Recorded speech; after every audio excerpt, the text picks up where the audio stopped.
Assalamualaikum warahmatullahi wabarakatuh. Kami dari kelompok 7. Perkenalkan, nama saya Anggi Saputra dengan NPM 2020 4350 1881. Perkenalkan juga teman saya. Assalamualaikum warahmatullahi wabarakatuh. Perkenalkan, nama saya Sri Rahmawati dengan NPM 2020 4350 2701 dari kelas R31. Pada video ini kami akan membahas tentang application layer. Apakah application layer itu? Application layer merupakan layer ketujuh dalam OSI model yang mana dalam setiap layer memiliki fungsi yang berbeda-beda. Application layer adalah lapisan layer teratas pada OSI model ketika user akan mengirimkan pesan dan menjadi layer atau lapisan terakhir pada sistem OSI model ketika user akan menerima pesan. Application layer merupakan layer atau lapisan yang bekerja pada program tertentu, di mana application layer sendiri bekerja pada komputer server ataupun komputer klien.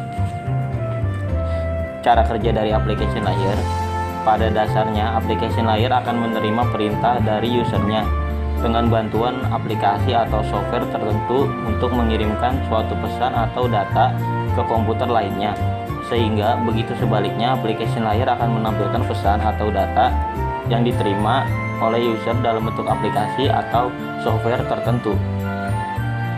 Fungsi dari application layer: 1. Sebagai alat pengumpul informasi dan data yang dikirimkan melalui jaringan. Application layer mengumpulkan keseluruhan informasi dan data yang diterima yang akan dikirim melalui sebuah jaringan. Ketika user akan menerima data, maka application layer akan mengumpulkan seluruh data yang telah sampai untuk kemudian dapat dimunculkan di dalam aplikasi tertentu. 2. User interface: dalam menampilkan data dan informasi. Setelah presentation layer menyajikan data, application layer akan bekerja dalam menampilkan data yang tersaji tersebut di dalam user interface, bisa sebuah aplikasi, program, ataupun sistem tertentu, sehingga data yang tersaji bisa dilihat dan diamati langsung oleh user. Software dan perangkat yang bekerja pada application layer. Application layer bekerja pada perangkat keras yang kita kenal sebagai komputer server ataupun komputer user. Komputer server atau user sebelumnya harus memiliki software atau perangkat lunak yang mendukung. Layer application ini bekerja dengan bantuan software dan aplikasi tertentu yang terinstal di dalam sebuah komputer, baik komputer penerima maupun pengirim. Beberapa program yang bekerja dengan menggunakan layer aplikasi ini seperti email client, contohnya Outlook, dan web browser, contohnya Mozilla dan Chrome. Ketika memahami bahwa application layer bekerja pada software dan program di atas, maka secara otomatis application layer bekerja dengan bantuan beberapa macam protokol. Berikut ini adalah beberapa protokol yang bekerja pada application layer. Yang pertama DNS, yang kedua HTTP, yang ketiga SMTP atau POP3, yang keempat FTP, yang kelima Telnet. 1. DNS, Domain Name System. DNS merupakan kumpulan nama host dan alamat IP sebuah website di internet. Kumpulan data ini dibutuhkan DNS untuk menjalankan fungsinya sebagai penerjemah IP address ke hostname ataupun sebaliknya. Namun kebanyakan mengingat alamat numerik sulit untuk dilakukan. Oleh karena itu, nama domain diciptakan untuk mengkonversi alamat numerik menjadi nama. Di internet, nama domain ini seperti www.cisco.com. Jauh lebih mudah diingat, bukan? Yang kedua ada HTTP, Hypertext Transfer Protocol.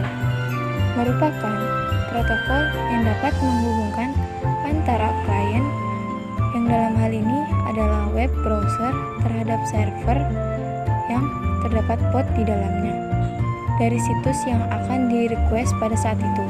HTTP menghubungkan klien proses request www dengan juga sumber daya URL.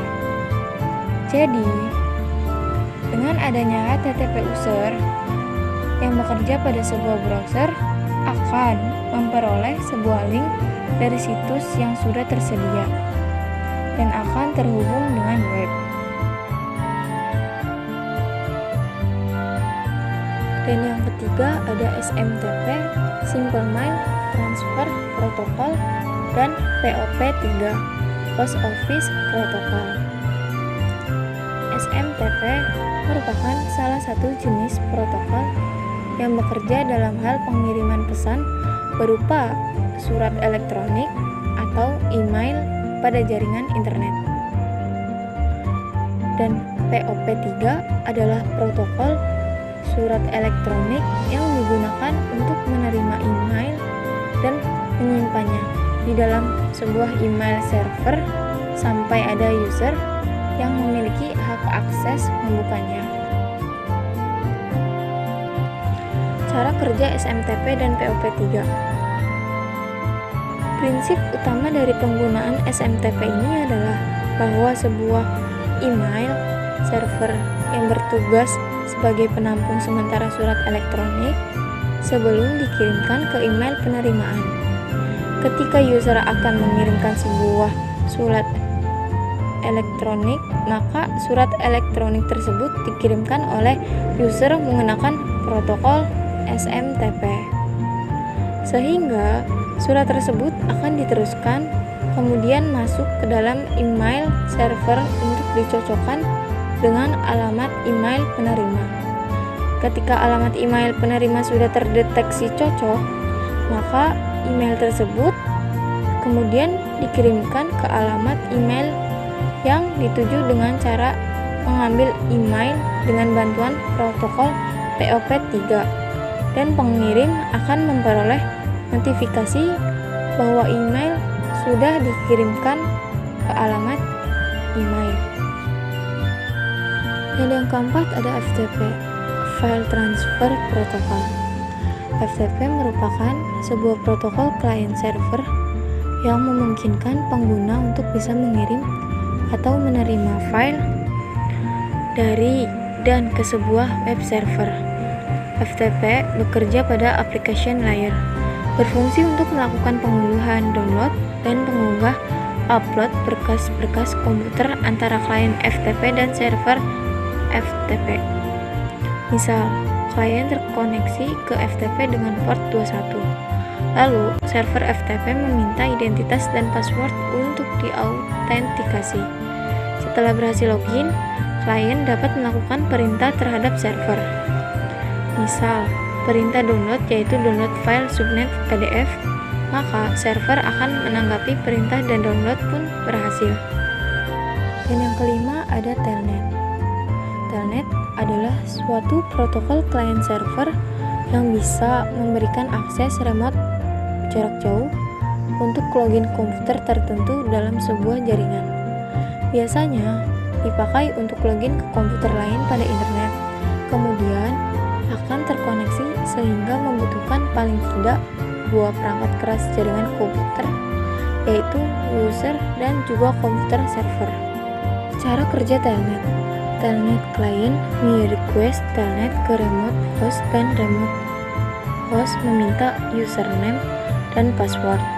Telnet client memberikan username user 01 dan password 13 word, kemudian dienkripsi, lalu remote host dapat mendeskripsikannya yaitu username user 01 dan password 13 word sehingga bisa memberikan akses remote jarak jauh untuk login komputer tertentu dalam sebuah jaringan. Sekian presentasi dari kelompok kami. Wassalamualaikum warahmatullahi wabarakatuh.